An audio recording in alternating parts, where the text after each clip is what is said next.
Welcome back to the L.D.W.C. We're here to talk about real topics. We're here to talk about what's going on in Western culture. We're here to break this down. We have a very special topic today. It's going to be awesome. You know, we're going to talk about something real, something that applies to everybody, something that's so important in every household, and something that has been missing in every, well, not every, but a lot of households where it really does. It matters in every household, but we know that it's pertinent for every household. You know what? Before we even get into it, remember to hit that like button, subscribe, and hit the bell for all notifications. Please support us, please, because we're only bringing you real content. We're bringing you real stuff. We're bringing you things that matter. We're not here talking about nothing that doesn't matter. So you guys support us. We know that you guys are interested. Support us, man. Love us so we can take this to the next level. All right, let's go. Well, let me just start off by saying the sun sucks.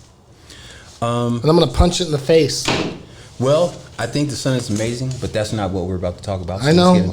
All right, so today's subject is about fatherless homes. Fatherless homes, fatherhood, and the importance of a father being in the home.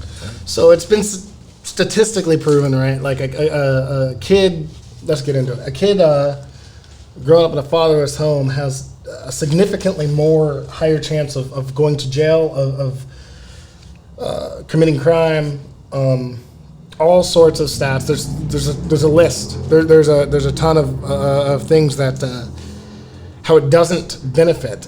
Less likely chance of graduating high school. Less likely chance of all this stuff. Man, the father figure in a household is so important. It's so important. I think fatherhood gets underplayed by, you have this stupid show. I used to watch The Simpsons all the time, but you start realizing, like, you get people like Homer Simpson. I know this is a stupid analogy, but it's like, oh, he's a dumb guy, and Peter Griffin from Family Guy, oh, he's the dumb guy. But you know what? It does send an undertone to people out there that, fathers, oh, I'm a dumb guy. I don't know anything, and I don't know what I'm doing. I'm just going to work and coming home at a stupid job, not providing for my family or anything. It's the girl that's the smart one. It's big misconception. Trey, what's your opinion? I mean, I wouldn't so much bring the it's about the woman or the female or anything. I mean, I think it's just, when the father actually has the opportunity to be in the home and want to be in the home, they actually do what it takes, man, and they make a difference. I know it's not every situation, but the thing about it is more so we have fatherless homes, than home fathers in the home. Why do you think that is? Man, I think some of it is by circumstance and some of it is by design. Okay. I'll speak for the black community. We, even statistics show, man, that, for one, let's talk about like the first reason why fathers aren't, at least black fathers, I can't speak for white fathers because I don't know much about that situation, but black fathers are absent in the home because of the environments that have been created for them. Some of them have failed in those environments, and it's by design. Like, okay, say welfare. Let's bring that up first, right? Yeah. First, it was brought to the mothers like, all right, so we'll give you this assistance, we'll give you these government, things to help you out and things like that. But in order for you to receive these benefits, you cannot have the man in the home. All right. I don't know about white homes. I just don't. I mean, I didn't grow up in a white home. I don't know nothing about that, but I do know about the black community, and I do know how welfare has affected the black community. And I know that fathers could not be in the home in order for families to receive the benefits. So that's just one example of fathers not being in the home. And this started way back, like, before, what the crazy 70s, thing is? What the crazy? I agree 100%. The crazy thing to me is, so before the civil rights movement, you had black families that were more conservative, more together. I want to say, correct me if I'm wrong in the comments, but than any other race in America. And so what you have is the civil rights movement comes in, like, women, you get the right to vote, and What a mistake. Well, that was But- the women got the right to vote prior to that, though. No, absolutely. But my point is it's during the same timeline. And Okay. so, but the point I'm trying to make is, so I think you I think it was the 40s when women got the right to vote. I don't. You can check that out later, but We can fact check, but here's the deal. Okay. It was in the '60s that civil rights movement happened. Sure. So, and the thing is here you have black mothers. Mm-hmm. Now, on top of everything else, you have things like Planned Parenthood that are strategically placed in predominantly black neighborhoods, Right. to kill black babies. That's right. So where are you, Black Lives Matters? Anyways, on top of that, so you have incentives now, not to get married or settle down with a man. Mm-hmm. Hey, pop out more babies. We'll give you more money. Just don't settle down. Right. This is ridiculous, because what this does is this creates. What are you creating? You're creating. I would go as far as to say it's near child abuse. Okay. That's interesting. You know, the thing about it is this. When you have a strong dynamic in a home with a mother and a father, then you know that there's a greater opportunity of success coming through that home, because you have a partnership, you have two people working together trying to raise kids and instill morals and values. So that's powerful. I mean, that is so powerful to where one family can take over the world, or they could change it, right? So if you think that million of times over, you know, that would be a threat to the system. Okay. So it makes more sense, you know, for the breakdown of the family, because then things become not a threat, you know, and that goes all the way back to slavery. Look, I'm not one to argue, and maybe a lot of my You are one to argue. Don't take that away from yourself. Hey, don't believe that. maybe my position has been unclear on some of this. Just to be clear, like, nobody is denying that racism doesn't exist. Not one of us don't believe that racism exists. I think we believe it exists in different ways. Mm-hmm. All right, my way is the way that we're talking about right now, mm-hmm, right? Mm-hmm. And that is the fact that it's strategically in the Democratic Party. And I tend to bring politics in it a lot, but the thing is I can't help but bring politics into it a lot. The Ku Klux Klan, there's a product of the Democratic Party. The Jim Crow law. So you have literally, it was called the Abraham Lincoln and the freed slaves party. So there is, in a sense, systematic racism. I don't believe in the sense that a lot of people believe in, but when you bring in people like Woodrow Wilson and you bring in people like that, yeah, there is a system out there that has prevented young black men from learning about black heroes, learning about what you know the blacks represent. Like, you would never know that the first American military spy was a black man. Right. Heart surgeon, black man. I mean, there's tons. There's books and books, and there's so much out there. I got a question. Okay, so why do you think there's been a target on the black man and the black family dynamic to where things are the way they are? Man, if you could pinpoint today's climate and culture on one person, if you could, mine would be Woodrow Wilson. Mm-hmm. Right? Explain. Okay, Woodrow Wilson, because the first movie played in the White House was A Birth of a Nation, which is a Ku Klux Klan recruiting video. Mm-hmm. All right, and he believed a lot of what Charles Darwin had to say.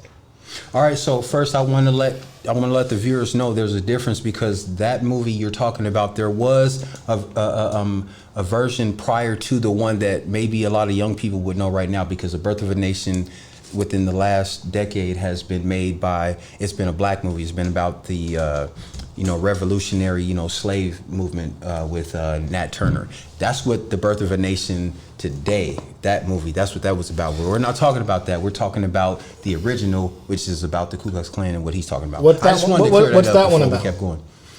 That was about Nat Turner Nat Turner he was originally like he was a slave, but he was more like he was a preacher. He used to preach the Bible and preach the actual parts that the slave owner wanted the slaves to know, to control their minds and things like that. So it wasn't like he was preaching freedom or nothing. No, he was preaching oppression and things like that. Like he was preaching them to be, to be good slaves. Why is the name Birth of a Nation? I mean, you know what? If you think about it, that was a good way to bring the attention towards the movie to change the narrative. But a lot of arguments that I've heard is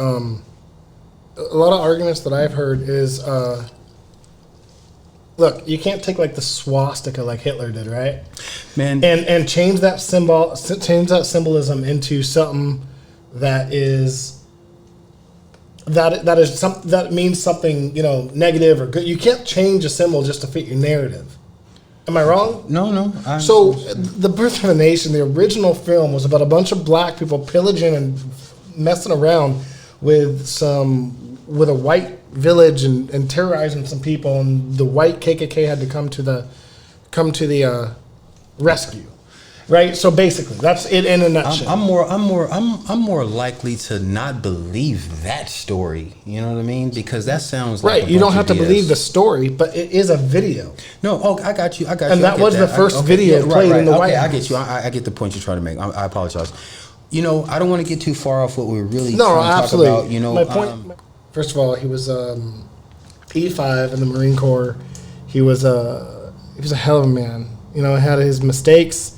Just like every man, but I think that doesn't define the man, right? But to me, what defines a man, my dad grew up in Texas, but he was born in Tacoma. So to me, what defines a man is how you deal with your screw ups.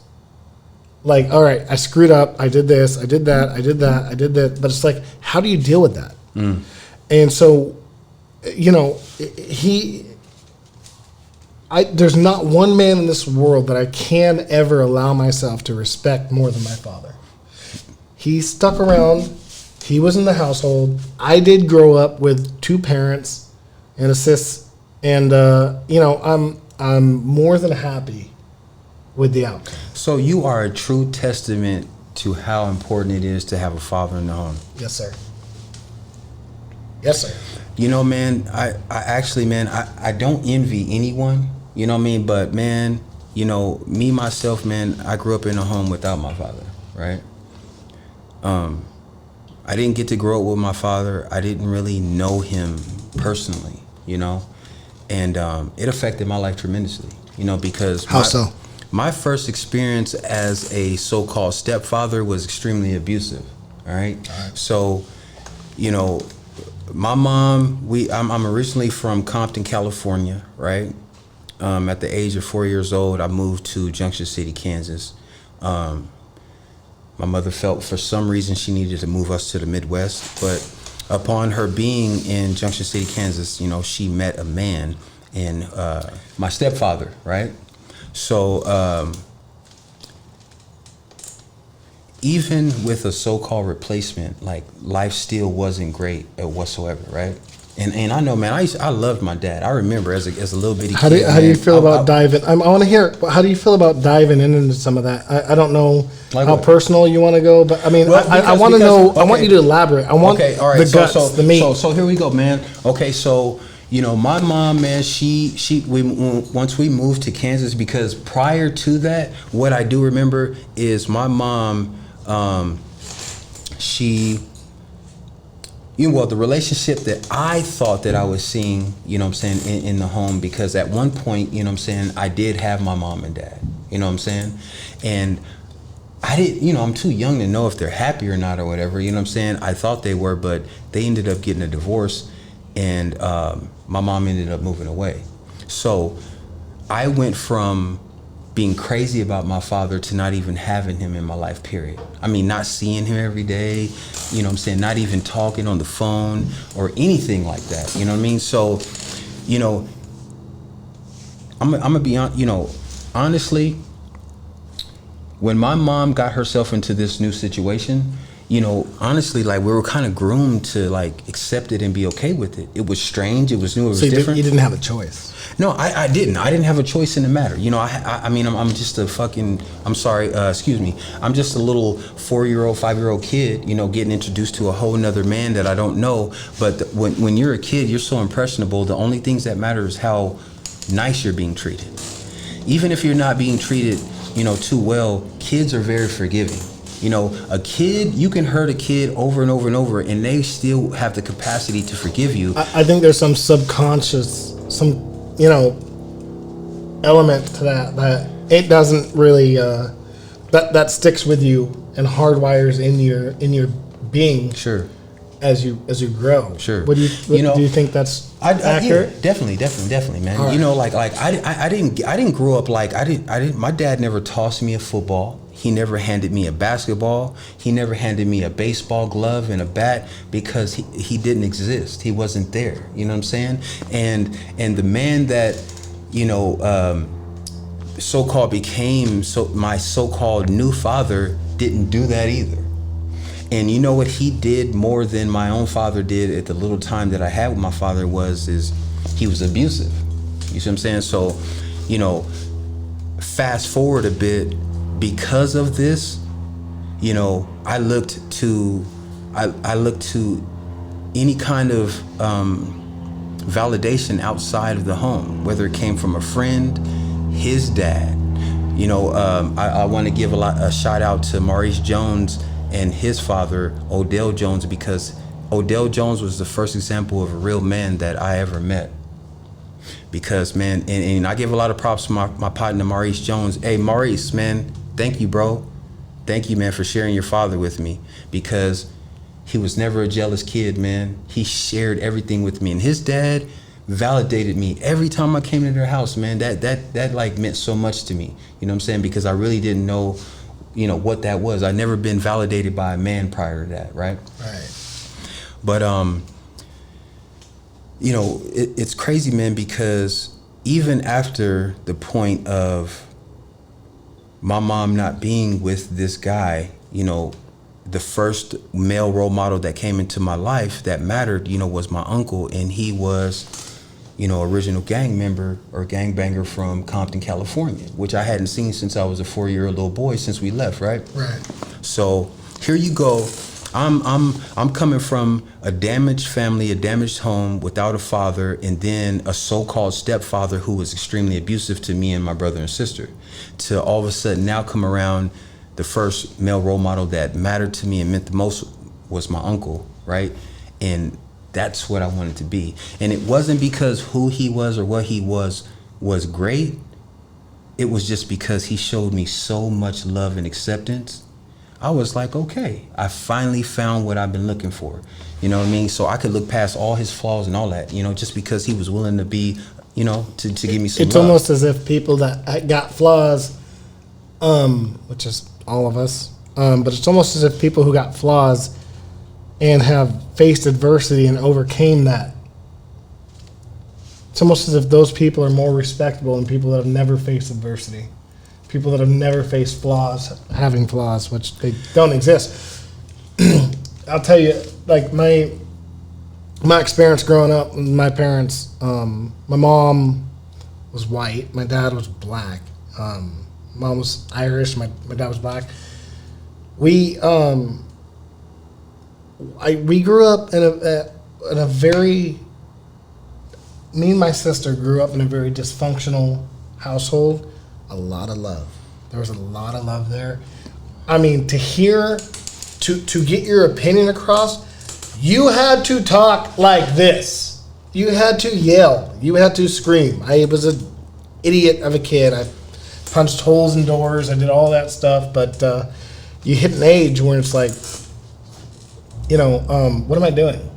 Like, why would I speak to my dad like that? Why would I speak to my mom like that? So I hit that age, and it was like, I mean, I had the perfect dad. The perfect dad. And I gotta shout you out, man. Give a lot of credit, you know what I'm saying, to you and your father, Art, man. Art is the reason why I love this guy. His dad, I knew his dad first. His dad was an amazing guy, and his dad didn't know me from, you know, a bucket of paint, but when he met me, it was just like a mutual respect. The energy was right, and you know, I've just for some reason, even though I didn't grow up with a lot of great examples, for some reason I still was blessed with the respect, you know, and the morals, you know, just to respect someone, you know what I'm saying. And I will always, you know what I'm saying, love art for that, man. And the love transferred to you, you know what I mean? And that's what made me draw to you so much, man, because I knew you being the son of a great man like that, I knew you were a good person, you know? So for those of you that don't know, my father passed away in 2014, in August of 2014. And yeah, that was a big blow. Trey was there for me. I have some buddies, keep a very close circle that were really there for me, which I really appreciate. And so, I mean, you know, man, ultimately, I feel blessed to have grown up with both my parents. I know that you didn't have that same opportunity extended to you. Hopefully, this video does something for some of y'all out there that are thinking about maybe, you know, divorce or something. Look, we're not saying we're here or there, we're anything. We're not pushing, but the kids do come into a part where you have to think about that. Thank you guys for tuning in today. Thank you. We just wanted to show how important fatherhood is. You know, there's a lot of things that we could expand on, but thank you guys so much for tuning in. Please like and subscribe. That's right. Give us a shot, thumbs man. up. Give us I want some love, man. We're gonna come back with the content. We're gonna keep it going. You know, all you fathers out there, screw the son. Stay a dad, man. Stay real, man. Be a father to your children. It doesn't matter if you're in the home or not. Be there in your kid's life. All right. Yep. L.D.W.C. We love you guys. Like we'll and back, subscribe. all right?